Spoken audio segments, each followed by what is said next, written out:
If you are capable of causing depression to yourself, I'm saying this not without any concern for your illness or not due to lack of compassion, because that is the nature of what's happening to you. If you're causing depression to yourself, you are able to generate substantial amount of intense emotions and thoughts, but in the wrong direction. If you don't have very strong emotions, very intense thoughts about something, you cannot get depressed. It is just that you are generating thoughts and emotion which work against you, not for you. So you are strong enough to cause depression to yourself because for you to cause a mental illness for yourself, unless you're pathologically ill, which is just a small number of people, rest are all self-created. Most of them are self-created. A few are pathologically ill, they cannot help it. It just comes from within because of genetic and other factors. Almost everybody here, if we train them towards a certain kind of thought process and emotion and push them a little bit with the outside situations, almost everybody will go lose their mental balance. They will become clinically ill. They can be driven to madness, I'm saying, because the line between sanity and insanity is very thin. People keep pushing it. You get angry, you're pushing the line. It's a thin line. In fact, when you get angry, you know you're pushing the line. That's why the expression, I was mad at somebody. You're not mad at somebody, you're just going mad. You cannot be mad at somebody. You're just pushing your sanity, the boundaries of sanity, and moving into insanity for a certain period of time and coming back. You do one thing every day, you try this, 10 minutes a day. Try intense anger on somebody. What? You will see in 3 months' time, you will be clinically there. Yes. Just try it if you want. Because if you keep pushing the line, you go mad and you come back, you go mad and you come back, one day you're not able to come back, that's all. One day you're not able to turn back, then you're clinically ill. You must understand, even if you got angry for a moment, you're already ill. Maybe you don't get the certificate of diagnosis. They don't slap a certificate on you that you're gone, but you are going, isn't it? You think it's your right to throw tantrums? You think it's your right to get angry with people? You think it's your privilege to be depressed so that you'll get attention from somebody? You keep playing this, one day you will not be able to turn back. Keep crossing the line every day, one day you will see you cannot cross back. That day, you need a doctor. Till then, everybody needed a respite from you, but the day you can't cross back, they get the respite because now they can catch you and give you to a doctor. Otherwise, you're temporarily going mad every day, many times a day. They cannot even send you to an asylum, they have to bear with you, your family, your friends, your people around you. If you get at least truly clinically ill, we can hand you over. There's one temple in Tamil Nadu, you know, where they chain you and keep you. Where there is no hospital, no psychological for ailments, there is no hospital, there is a temple that somebody created which is supposed to push people back into sanity. So, families just take them and leave them there, they're shackled and left in the temple.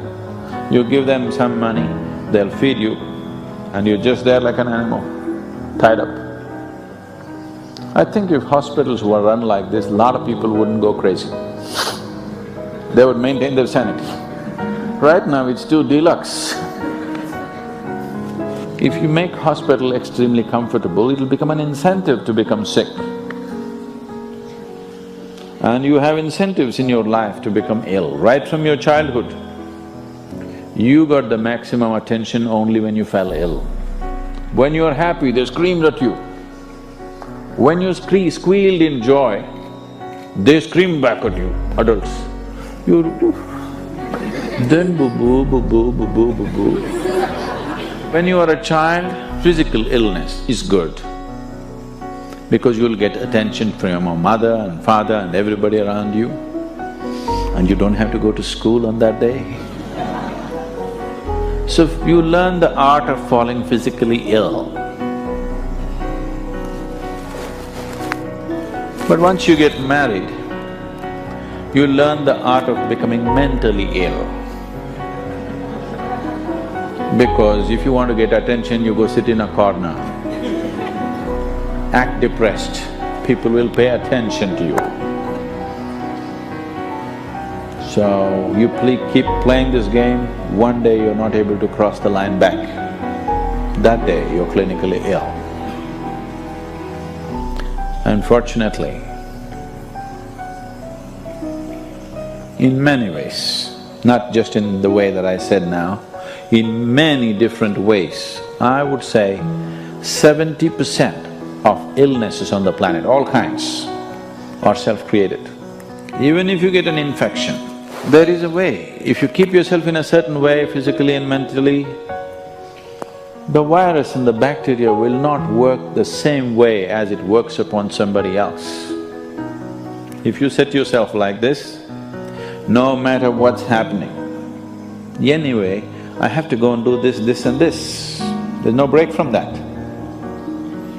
The last 29 years, I have not been able to cancel one program because I'm running temperature, I got a cold, I got this, I got that.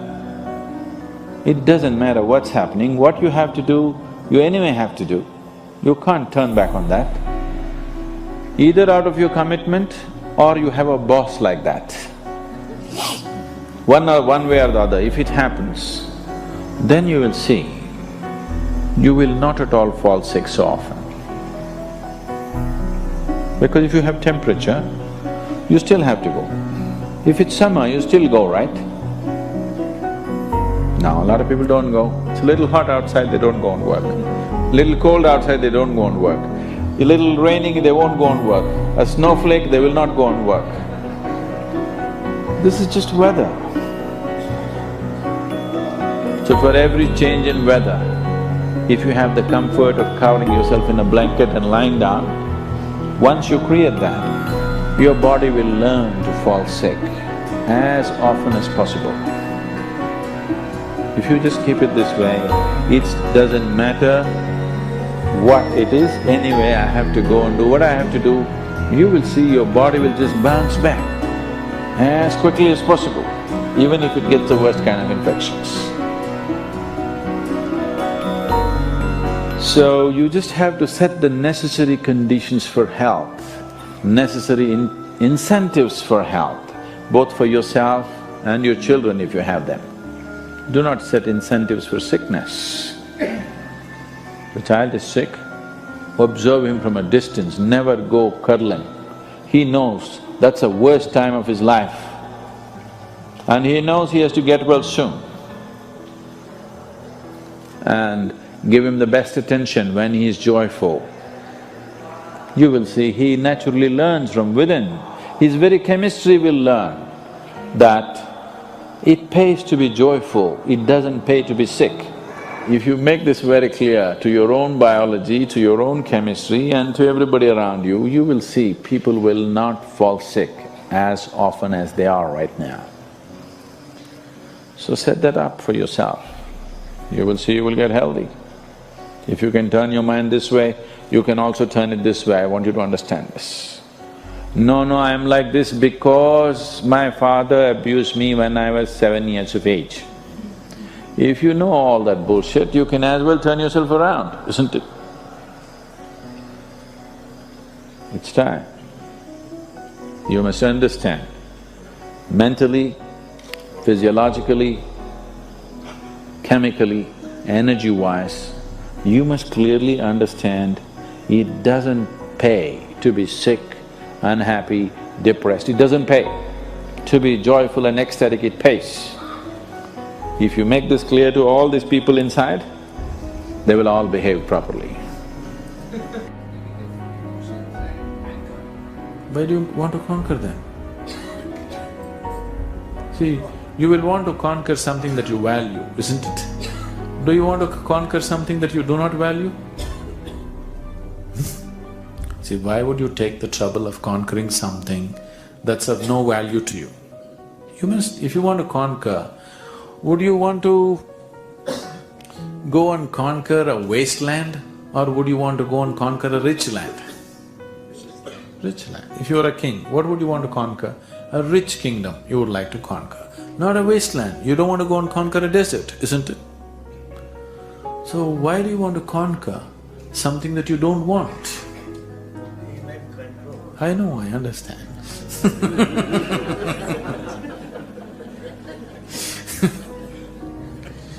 So first drop the idea of conquering.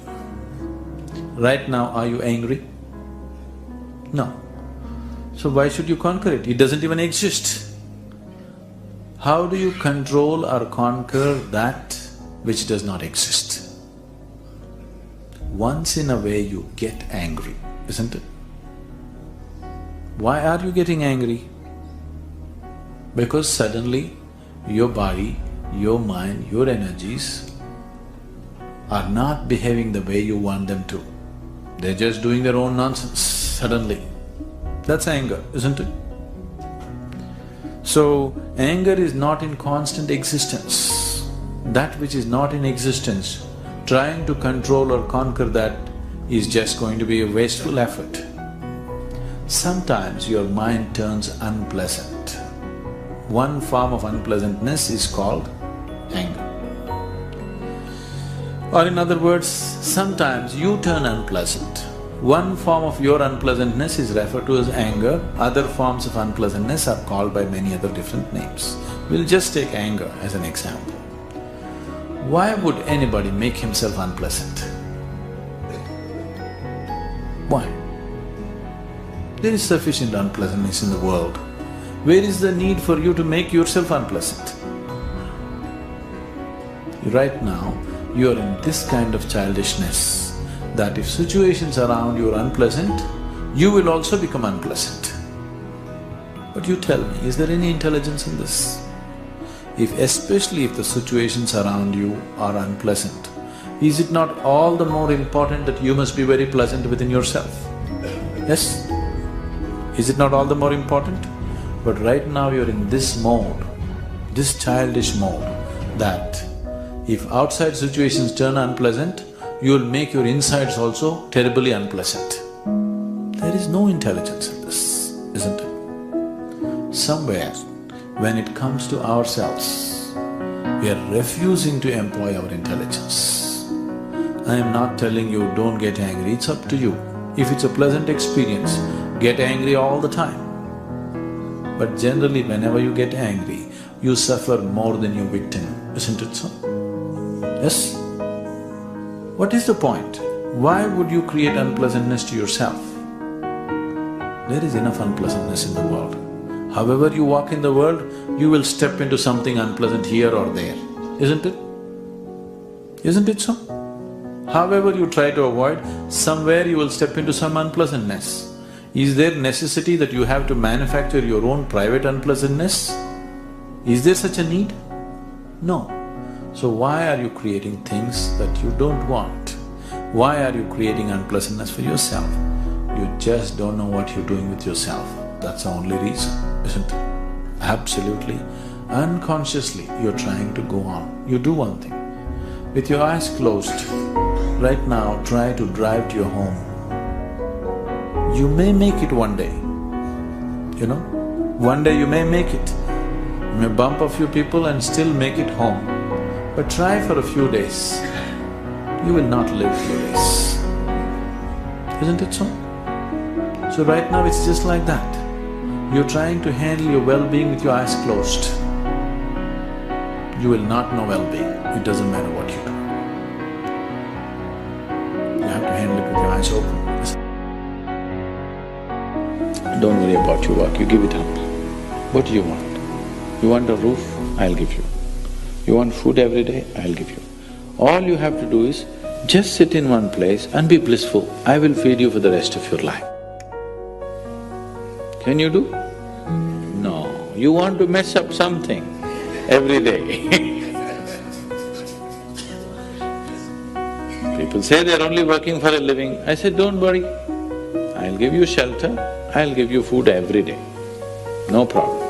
All you have to do is, I want to see tears of blissfulness every day.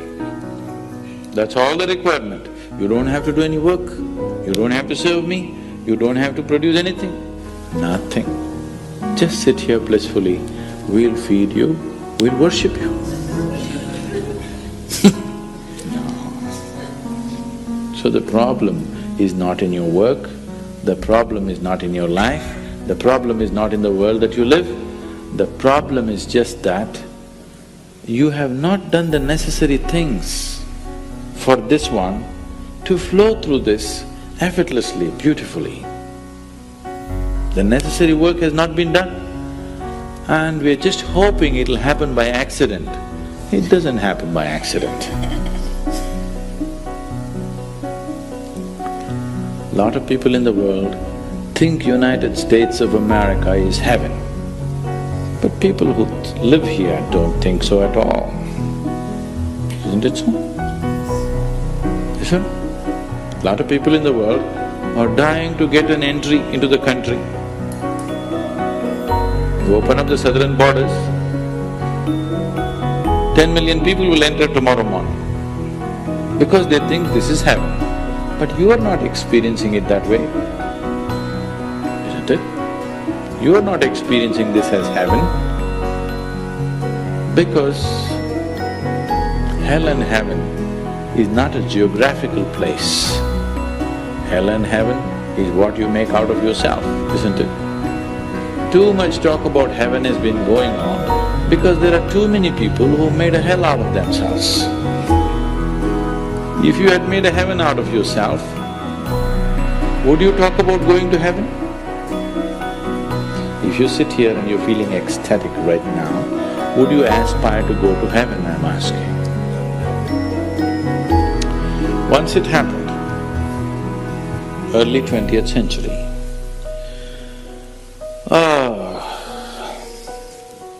an Orthodox Greek church, a bishop from that church, you know, Orthodox Greeks have their own separate church, they have their own pope who lives in Turkey, you know this? So a bishop from this order had heard so much about Indian mysticism and he wanted to go to India, but he never got around to make it because he had to serve the cloth that he wore. And after 60 years of age, when he is semi-retired, he got the opportunity and went to India. So he came to South India, near where we are, and he wanted to meet a mystic, a yogi. So somebody said, go up this mountain, near a cave, there is a yogi sitting, you can go. So our man went, plodded up the mountain, halfway up and went. In front of a cave, an old man with a gentle smile upon his face was just sitting with his eyes closed. So the bishop went and prostrated. He cannot do it, he's not made for that. But they had told him, if you go to India, you have to crawl. He prostrated like this and with all his four limbs he got up The yogi looked at him with amusement.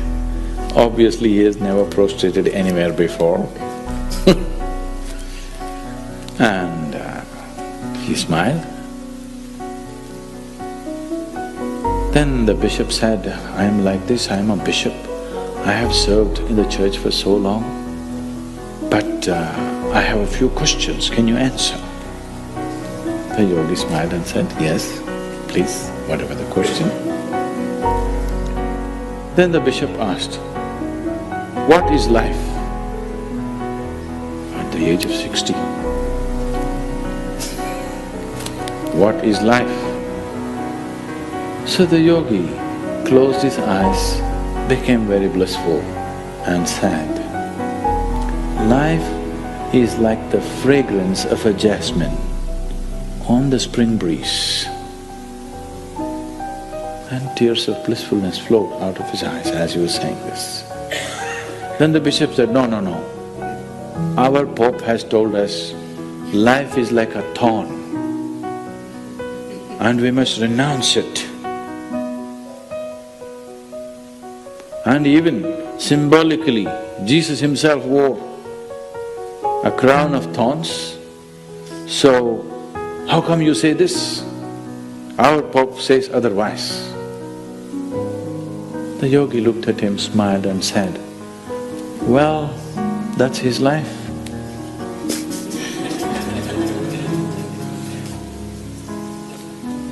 So, what you make out of it is not because of where you are, what you are, it is just what you make out of it, isn't it? So, have you created the necessary mechanism? Have you created the necessary system? Have you created the necessary ingredients within you to make this like the fragrance of jasmine on a spring breeze and not a thorn? If it's a thorn, we must pluck the damn thing out, isn't it? Isn't it so? You cannot be as peaceful as a cow. Try as hard as you want. Yes? Can you? You cannot be. You may manage it, you eat. They're not serving today, but I think there's a restaurant open. You eat a lot of pongal, it does usually. You know why people in the south are so peaceful? You eat a lot of pongal. Yeah, like this.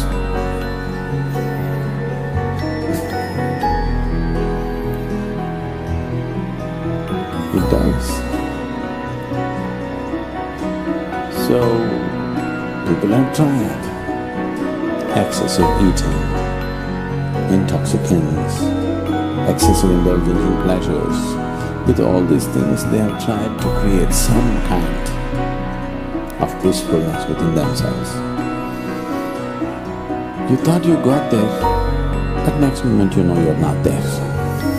Any number of times it's deceived you, isn't it? Yes. One Saturday evening, your whole family met, all of you had a wonderful dinner, you thought this is the height of the world. Everything is so wonderful, magical. Tomorrow morning you see,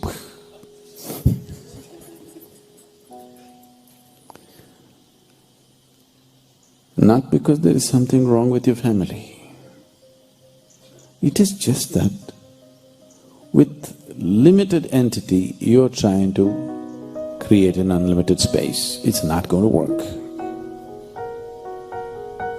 It's just not going to work. Nothing wrong. It's just that it doesn't work. There are lots of great things in the world which don't work. I'm not interested in them, that's all. You interested in great things? Are you interested in great things? Oh, thank you. I'm not interested in great things. I'm only interested in things that work. I don't want to. There are lots of great things. People claim they're great things, but they don't work, they have not worked for anybody. They're great things because somebody says so. They're great things because somebody thinks too much of himself and whatever he says or does must be great things. but they don't work. We are looking for something that works. If you are determining the course of your experience right now, 100%, you're beginning to, the legs, are bloody legs are aching like crazy, but still, it's beginning to work.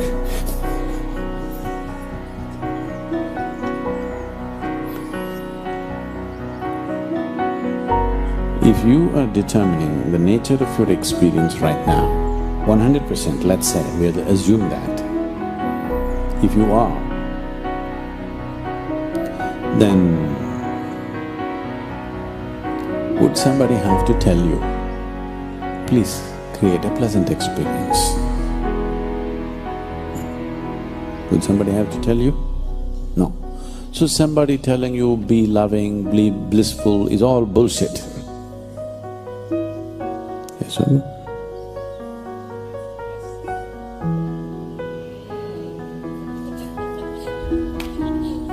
Because nobody needs to tell you, be pleasant. The problem is you're not able to determine the nature of your experience, isn't it? Yes? The problem is you're unable to determine the nature of your experience for whatever reasons.